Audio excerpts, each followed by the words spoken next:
Timu taifa ya Tanzania imetupwa nje ya mashindano mara baada ya kupewa goli moja kwa sifuri dhidi ya Morocco, lakini swala la msingi hapa Tanzania imetolewa na refa, kwa sababu uamuzi kama huu, ndani kulikuwa na maamuzi mengi ambayo refa alikuwa anashindwa kuamua, lakini hasa tukio la mwisho kabisa kabla mpira kuisha, tukio la penalti ambaye awazi kile refa hakutaka kwenda kuangalia hata kwenye VAR. Hii inaonyesha jinsi gani mwenyeji alivyobebwa sana.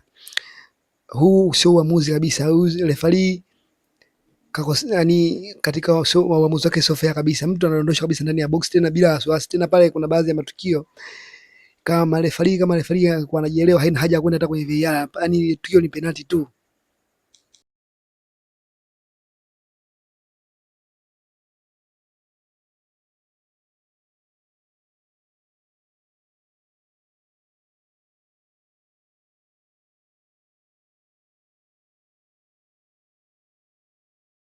Usisahau kusubscribe, kubonyeza alama kengele, kushare na kucomment. Asha Mtizi, always we available.